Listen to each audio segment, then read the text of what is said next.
Bellezas, vamos a hablar sobre el pasado de Mao Mao para entender el contexto de su crianza. Para entender mejor esta escena donde Jinshi ya había comprado a Mao Mao y Lacan quería comprársela y quedarse con ella, pero Jinshi se niega. Esto es porque algunos de ustedes me han comentado o preguntado al respecto sobre varios puntos en cuestión, como la compraventa de mujeres o de personas, sobre si Lacan debió haber autorizado a Jinshi si era apto para su hija o no, y han preguntado cosas que no entienden. Entonces este video es para arrojar luz sobre eso y entender un poco más la historia. No pretendo justificar las acciones de ningún personaje, simplemente entender su postura que llevaron a final de cuentas a la vida que actualmente tiene Mao Mao. Alerta de spoiler, sobre advertencia no hay engaño. Entonces, empezando con Lacan, ¿por qué si eres el padre biológico de Mao Mao tenía que ofrecerle dinero a la anciana del burdel para que se la vendiera? Primero que nada, la historia está ambientada en la antigua China, donde la mujer no tiene muchos derechos. En primera, aunque la esclavitud ya estaba abolida, había formas legales de esclavitud.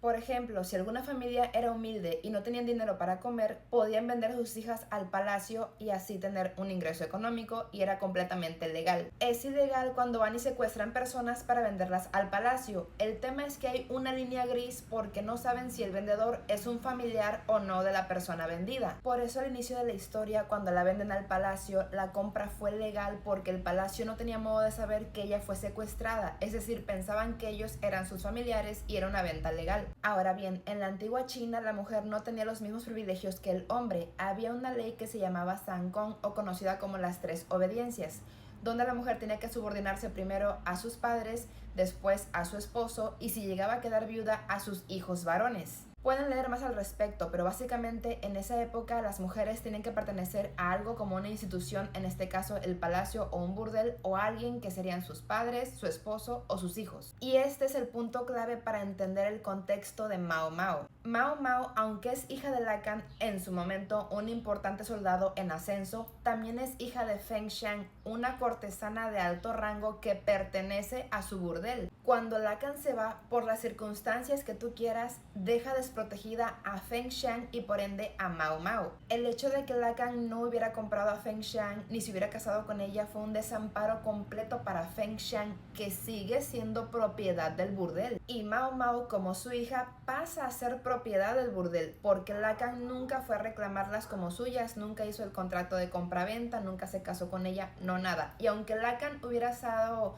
ajeno a todo esto y fuera inocente, a final de cuentas lo que importan son los hechos. Y los hechos son que él no estuvo ahí cuando tenía que estarlo. Luo Men, entendiendo cómo funciona la sociedad en ese tiempo, cuando encuentra los dedos de Feng Xiang y de la bebé Mao Mao, sabe que Lacan tuvo un hijo o una hija. Entonces él, que ya estaba desterrado del palacio, se dirige al Rokushoukan, y como sabe que una hija de una cortesana también es propiedad del burdel, no es como que llegue y diga: ay, miren, soy su tío abuelo, denme a mi sobrina que yo la crío. No. Por eso lo primero que hace Luo Men al llegar a la casa Verdigris es ofrecer sus servicios médicos para curar a las cortesanas y a la gente que estaban por ahí, y así ganarse la confianza de ellas. Luo Men en ese momento no tenía dinero ni estatus y había perdido la confianza del público, entonces él tenía que ganarse la confianza de la anciana del burdel. Con el tiempo lo logró y le entregaron a Mao Mao para que él la criara, pero fue una crianza compartida. Por eso Mao Mao, aunque vivía con él, ella iba a tomar sus clases como aprendiz de cortesana al Rokushoukan,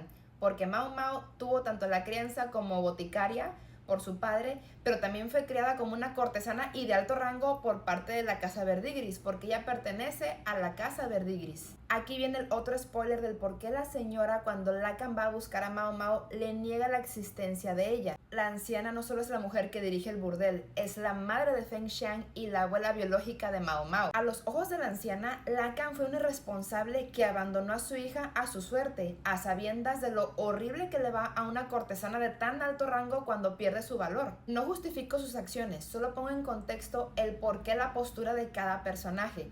Por esta razón, cuando Lacan busca varias veces a Mao Mao siendo niña y la anciana lo golpea echándolo del burdel, Luo Men nunca le dice nada a la anciana porque sabe que pese a que Lacan sea el padre biológico, actuó mal. Lacan no sabía que Feng Xiang estaba embarazada, es verdad, y hubo cosas que se salieron de su control. Sin embargo, él también reconoce que él en su inmadurez se desconectó de la realidad por estar enfrascado en los juegos de mesa. Por eso él se arrepiente y va llorando a suplicarle a la anciana del burdel: porque todo tiene consecuencias y las consecuencias de haber sido inmaduro e irresponsable es que afectó la vida de Feng Xian. En ese momento no sabía que existía Mao Mao, pero también afectó su vida, afectó el negocio del burdel porque casi se va a la quiebra, y por esa razón pasó muchos años intentando convencer a la anciana de que le vendiera a Mao Mao sin éxito, y se enoja con Jinshi porque él le gana la compraventa de Mao Mao. Entonces se preguntarán por qué, si es su abuela, le insiste tanto a Mao Mao para que se convierta en cortesana. Porque para la anciana ser cortesana no es motivo de vergüenza, al contrario, es un oficio que la llena de alto orgullo y dignidad. Ella fue cortesana de alto rango, Feng Xian fue cortesana de alto rango y Mao Mao fue criada como cortesana de alto rango. Ella está bastante bien instruida en los temas de las artes del placer. Por eso cuando Jinshi la compra, a Mao Mao la visten como una cortesana de alto rango, llena de suntuosidad, aunque sin la fiesta, y asimismo fue la cantidad de dinero que Jinshi pagó por ella. Ahora bien, después de que Jinshi la compra, él tranquilamente podría decirle a Mao Mao, ¿sabes qué? Ya eres mi esposa, ya eres mi mujer porque ahora eres mía, pero no. Y aunque Jinshi le dice a Lacan que Mao Mao es suya, la verdad es que Jinshi le da total libertad a Mao Mao, le da sus prestaciones, le da dinero como si fuera su empleada. Jinshi no se aprovecha de que ya compró a Mao Mao para someterla a su voluntad y hacerla su mujer, aunque podría. Porque Jinshi no solamente pagó el precio por ella como cortesana de alto rango, sino también pagó sus deudas. Recordemos que Mao Mao se metió en una gran deuda cuando Lihaku estuvo con Pairin. Y pese a todo esto, Jinshi elige el difícil camino de conquistarla y cortejarla a su manera.